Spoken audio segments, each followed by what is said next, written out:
Hi, I'm Alex. I'm just a guy that had a mental breakdown about the state of the world and put it up on YouTube, and then no one watched it. So now I'm on a journey to make sure that never happens again. This is S.O.L.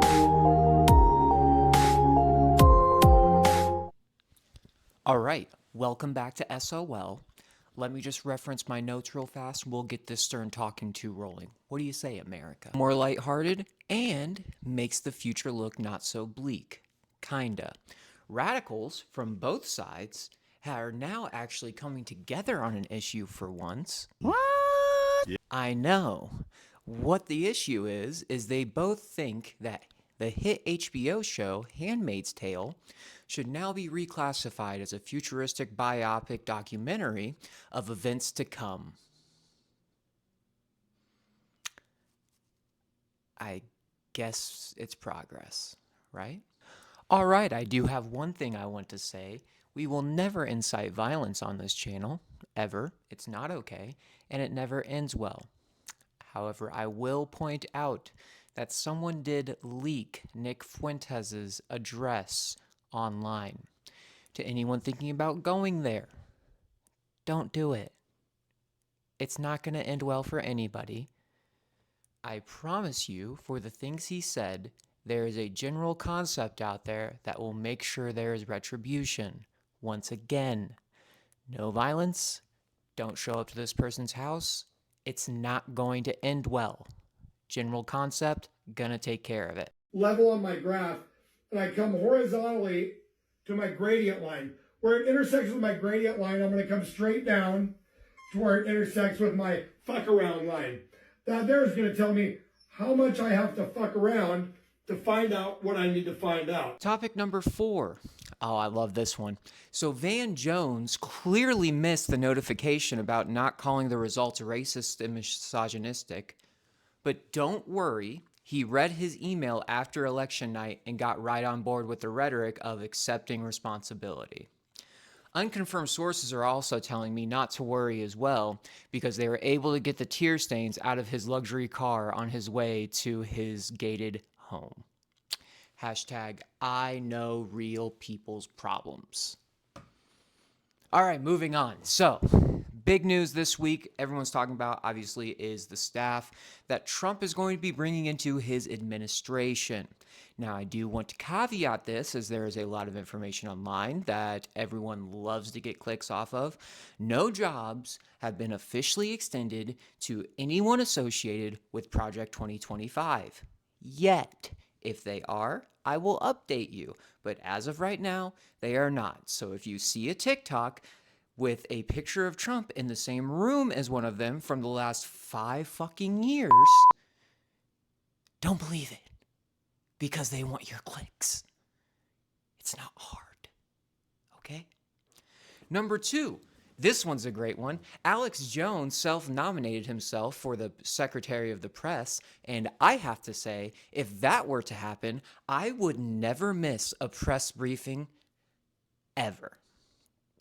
I do love the fact we went from someone who just gaslights reporters and completely denies their own words on a regular basis. Is the message to people who are fearful based on what the messaging was about the stakes? Well, now you're just twisting everything around, and that's really unfair. I do not appreciate having my words twisted.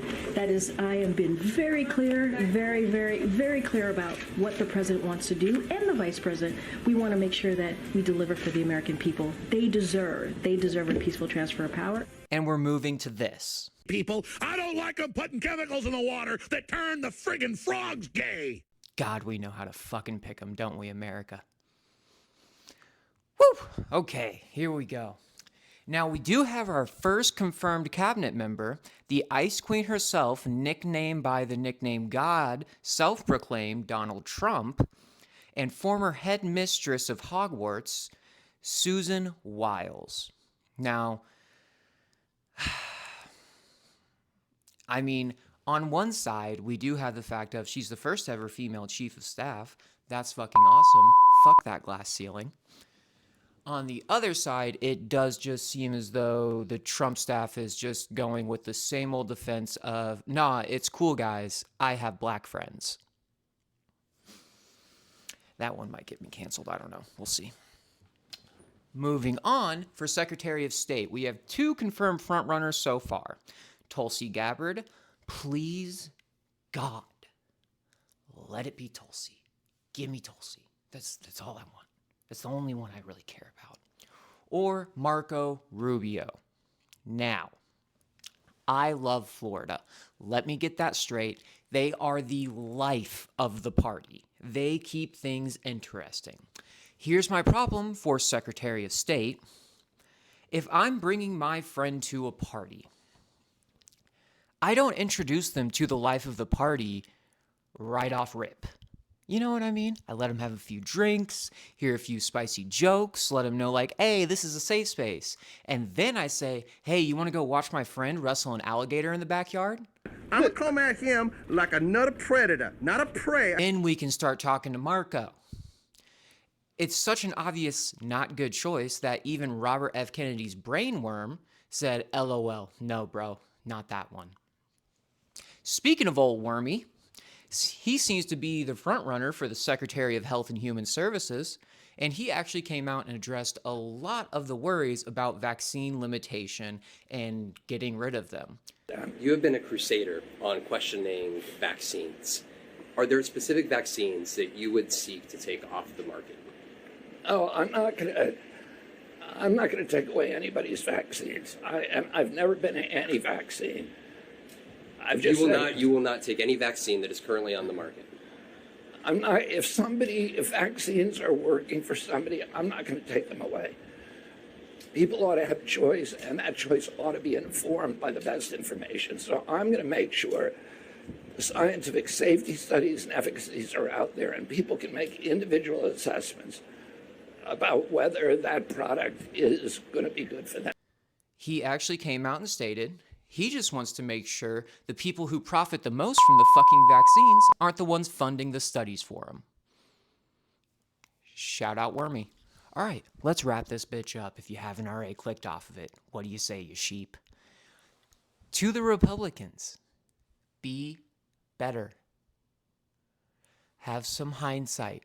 Understand that just like on your algorithm, on their algorithm, they have been told for the last year and a half that if the person they want to win doesn't win, then we are going to lose all of our rights and democracy is going to die. Gone forever, Aaron Hernandez. Oh, wow, I can't believe that they would be seeing that too. That never came up on my algorithm. Yeah, that's how it fucking works, you pig.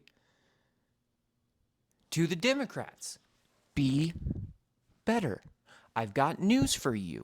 If you chastise a certain gender or a certain age group as the reason for all your problems and why you can't get ahead in life, when in reality, 99.9% of them wake up every single day just trying to move their family forward and support their loved ones, guess what they're going to do? It's not rocket science, and it's really fucking sad that it took a rocket scientist to figure that one out. Be better. So, that's my wrap up. Stern Talking 2 done with. I'm sure we'll be due for another one in about a week. I look forward to speaking with you then. And yeah, subscribe or whatever. God damn, we are fucked.